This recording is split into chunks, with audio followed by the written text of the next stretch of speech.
100 brands, 100 offers. One stop, one destination. Fashion festivals.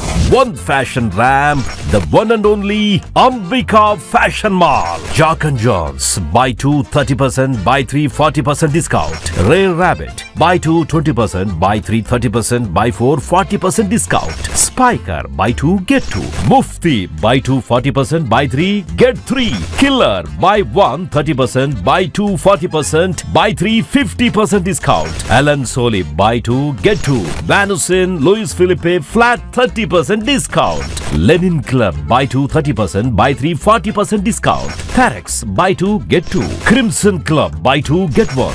US Polo. Buy 2 get 30% off. Auto, Twills, Cool Colors, Augsburg, White House up to 20% discount. 100 brands, one stop, one destination. Ambika Fashion Mall, Trunk Road, Karnool Road, Ongole.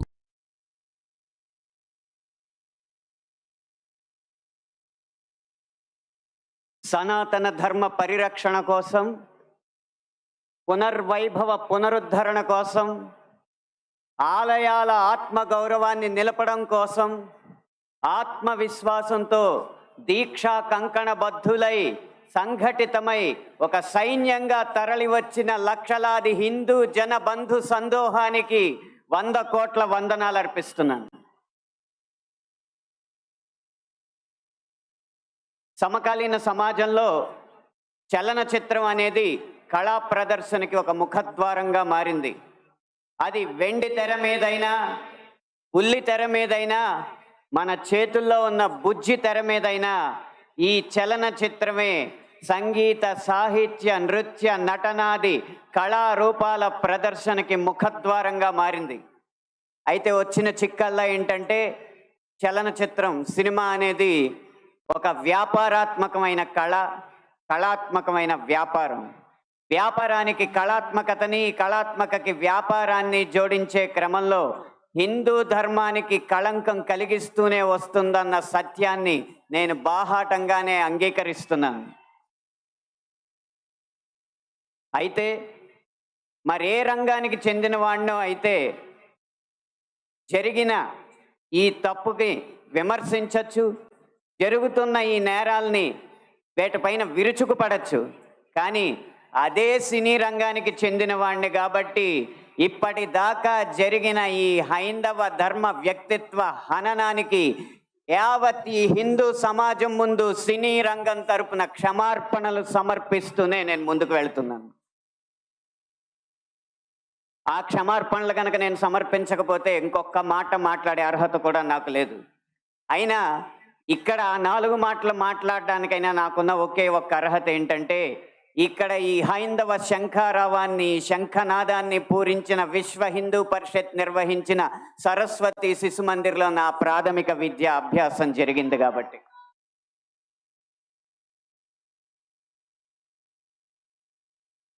సినిమాల్లో హైందవ ధర్మం మీద దాడి ఎలా జరుగుతుంది, హైందవ ధర్మ హననం ఎలా జరుగుతుంది అనేది ఒక 3 కోణాల్లో 3-4 ఉదాహరణలో క్లుప్తంగా విభజించి వివరించే ప్రయత్నం చేస్తాను. ఇక్కడ దాడి 3 కోణాల్లో జరుగుతుంది.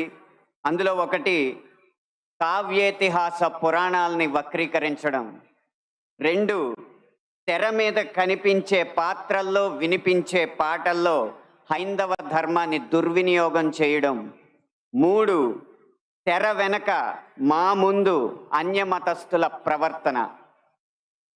ఈ 3 అంశాల్లో మొదటిది కావ్య పురాణేతిహాసాల వక్రీకరణ.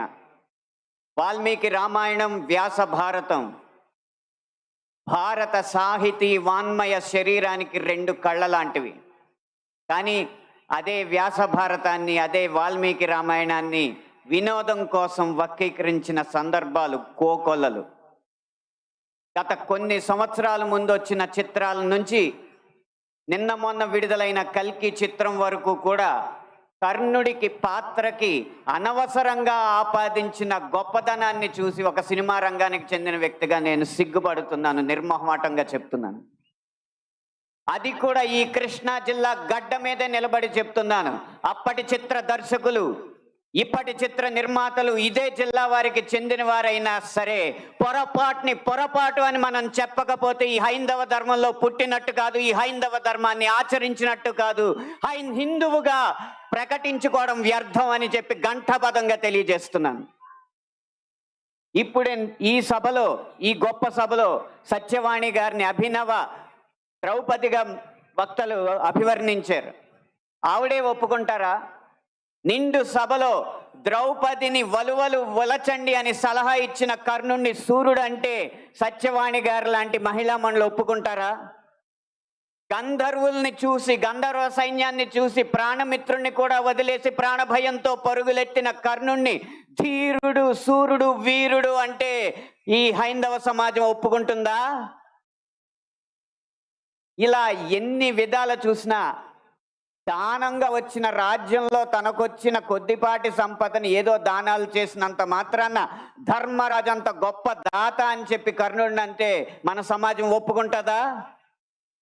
నిన్న మొన్న వచ్చిన కల్కి సినిమాలో అగ్నిదేవుడు ఇచ్చిన ధనస్సును పట్టిన అర్జునుడి కంటే సూర్యుడు ఇచ్చిన ధనస్సు పట్టిన కర్ణుడు వీరుడు అని చెప్తుంటే యుద్ధంలో నెగ్గేది ధనుస్సా ధర్మమా అని ప్రశ్నించకుండా మనం ఊరుకుంటామా? ఒక్క భారతంలోనే కాదు, వాల్మీకి రామాయణంలో రాయి ఆడదైనట్టు, రాళ్లను తేల్చి వారధైనట్టు, రాముడు లవకుశుల మధ్య యుద్ధం జరిగినట్టు, ఇలా చిత్రీకరణకు అందంగా ఉండడానికి ఎన్నో అభూత కల్పనలు, ఎన్నో వక్రీకరణలు జరుగుతుంటే ఇంకా మనం ఇలా ఊరుకుంటూ ఉంటే ఎన్ని సినిమాలు ఎలా వస్తాయి? ఒక్క వక్రీకరణే కాదు, చిత్రీకరణలో, గీతాలాపనలో ఎన్ని రకాల హననాలు జరిగినాయో మనం గమనిస్తూ ఉండాలి. మీరు కొంతకాలం క్రితం ఒక హిందీ పాట వినే ఉంటారు. దమ్మరదం మిట్ జాయహం బోలో శుభశ్యాం హరే కృష్ణ హరే రామ్. రండి దమ్ము కొడదాం, కలుసుకుందాం, శుభ సాయంత్రం చెప్పుకుందాం, తర్వాత హరే కృష్ణ హరే రామ్ అందాం. భగవత్ తత్వాన్ని, భగవద్భక్తిని జగత్ ప్రస్తుతంగా జగద్విదితం చేసిన ఇస్కాన్ వారి నినాదం హరే కృష్ణ హరే రామ్ ని ఒక ఐటమ్ సాంగ్ లో పెట్టుకుంటే ఒప్పుకుంటామా? మీ ముందు ఇప్పుడు రెండు దారులు ఉన్నాయి. కాళీ అన్న సినిమా డాక్యుమెంటరీ పోస్టర్లో కాళికామాత సిగరెట్ కాలుస్తుంటూ ఒక పోస్టర్ వేస్తే మన ముందు రెండే దారులు ఉన్నాయి. ఒకటి నిమ్మకు నీరెత్తినట్టు కూర్చోవడం, రెండు నిగ్గదీసి నిలదీయడం. మీ దారి ఒకటా రెండా? పీకే అన్న సినిమాలో రాయి మీద పాన్ పరాగ్ ఊసి అదే శివలింగం అని చెప్పి వెటకారం చేసి అన్య మతస్థుల మందిరాల్లోకి మాత్రం వెళ్లకుండా వాళ్ళు తరిమి కొట్టినట్టు తెలివిగా తప్పించుకున్నారు. అప్పుడు మన ముందు రెండే దారులు ఉన్నాయి. నిమ్మకు నీరెట్టినట్టు నుంచోవడం, నిగ్గదీసి నిలదీయడం. మీ దారి ఒకటా రెండా? కాస్మిక్ సెక్స్ అన్న సినిమాలో ఇంత అద్భుతమైన పీఠాధిపతుల ఆహార్యాన్ని అనుకరించి గురువులు, పీఠాధిపతులు వచ్చిన శిష్యురాలతో శృంగార కార్యకలాపాలు చేస్తున్నట్టు చూపెడుతున్నారు. మీ ముందు రెండే దారులు ఉన్నాయి. ఒకటి నిమ్మకు నీరెత్తినట్టు కూర్చోవడం, రెండు నిగ్గదీసి నిలదీయడం. మీ ఆప్షన్ ఒకటా రెండా? ఎంఎఫ్ హుసేన్ లాంటి చిత్ర దర్శకుడు, చిత్రకారుడు సరస్వతి, దుర్గా మాతల బొమ్మల్ని అశ్లీలంగా వేసినప్పుడు వారి కోవలోనే అక్రమ్ హుసేన్ అనే చిత్రకారుడు కృష్ణుణ్ణి బార్లో ఉంచి గోపికల్ని బికినీల్లో చిత్రించినప్పుడు మన ముందున్న దారులు రెండే రెండు. ఒకటి నిమ్మకు నీరెత్తినట్టు కూర్చోవడం, రెండు నిగ్గదీసి నిలదీయడం. మీ దారి ఒకటా రెండా? ఛత్రపతి శివాజీ తర్వాత అంత గొప్ప మరాఠా యోధుడు బాజీరావుని బాజీరావు మస్తానీగా ప్రేమ పిచ్చోడుగా చిత్రీకరించినప్పుడు మన ముందు రెండే రెండు దారులు ఉన్నాయి. ఒకటి నిమ్మకు నీరెత్తినట్టు కూర్చోవడం, రెండు నిగ్గదీసి నిలదీయడం. మీ దారి ఒకటా రెండా? ఇలా ఇన్ని విధాలుగా హననం జరుగుతుంటే ఇంకా మనం నిశ్శబ్దంగా కూర్చుంటే అది మన హైందవ సమాజానికే కళంకం అని నేను మనస్ఫూర్తిగా తెలియజేస్తున్నాను. పాటని ఎలా ఉపయోగించచ్చో, అదే హరే కృష్ణ హరే రామ్ని ఎలా ఉపయోగించచ్చో సీతారాం శాస్త్రి గారు మనకు తెలియజేశారు. హరే రామ హరే కృష్ణ కృష్ణ కృష్ణ హరే హరే. రామున్నైనా కృష్ణున్నైనా కీర్తిస్తూ కూర్చుంటామా, వాళ్ళేం సాధించారో కొంచెం గుర్తిద్దాం మిత్రమా. సంద్రం కూడా స్తంభించేలా మన సత్తా చూపిద్దామా, సంగ్రామంలో గీతా పాఠం తెలుపమా. ఇది పాట రాయడం అంటే, ఇది పాట ద్వారా సమాజ హితం కోరడం అంటే, ఇది పాట ద్వారా మార్పు తీసుకురావడం అంటే, ఇది పాట ద్వారా ఉత్సాహం రేకెత్తడం అంటే, ఉద్వేగం రేకెత్తడం అంటే, ఉత్తేజితుల్ని చేయడం అంటే. ఈ దారిలో మాలాంటి పాటల రచయితలు అందరూ నడవాలని నేను కోరుకుంటున్నా. ఇక ఆఖరి అంశం, మాకు వ్యక్తిగతంగా జరిగేది తెర వెనక సినిమాల్లో అన్య మతస్థులు చేసేది ఒక్క అనుభవం చెప్పి మీకు ముగిస్తాను. ఒక సినిమా పాట రాయడానికి నేను ఒక సంగీత దర్శకుడి దగ్గరికి వెళితే, ఆ పాటలో బ్రహ్మాండ నాయకుడు అన్న హిందూ పదం ఉందని చెప్పి ఆ పాట చేయనన్నాడు. నువ్వు ఒక్క హిందూ పదం ఉందని చెప్పి పాట చేయనన్నావు కాబట్టి జీవితాంతం నువ్వు చేసిన ఏ పాటకి నేను రాయనని చెప్పి ప్రతిజ్ఞ చేసి 15 సంవత్సరాలుగా ఆ వ్యక్తికి నేను పాట రాయలేదు. అలాగే ఒక పక్క రాష్ట్రం సంగీత దర్శకుడు వెళ్ళగానే దర్శక నిర్మాతలతో తిరుపతి ఆలయ విధానాలని విమర్శిస్తూ ఉంటే వాళ్ళు మిన్నక కూర్చుంటారు, ఎందుకంటే వాళ్ళకి మార్కెట్ ఉంది కాబట్టి. ఇదే మనం గీత గీయాలి కింద. సినిమా అనేది నేను ముందు చెప్పినట్టు వ్యాపారాత్మకమైన కళాత్మకమైన వ్యాపారం కాబట్టి ఆ వ్యాపారాన్ని సినిమాకి లేకుండా చెయ్యాలంటే హిందూ ధర్మాన్ని హననం చేసే సినిమాలని, హిందూ ధర్మంపై దాడి చేసే సినిమాలని ప్రభుత్వం బహిష్కరించకంటే ముందు మనం తిరస్కరించాలి. బహిష్కరణ కంటే తిరస్కరణే గొప్ప మార్గం. ముందు మనం తిరస్కరిద్దాం. వాటికి వ్యాపారం రాదు, డబ్బులు రావు. డబ్బులు రాకపోతే ఏ నిర్మాత వచ్చి హిందూ ధర్మాన్ని హననం చేసే సినిమా తీస్తాడో మనం చూద్దాం. భం భం భం భం భళ భళ మోగిందిర శంఖారావం, ఇది హైందవ శంఖారావం. హిందూ బంధువులందరొక్కటై ముందుకే గమని భావం, ముందు చూపాలి ప్రభావం.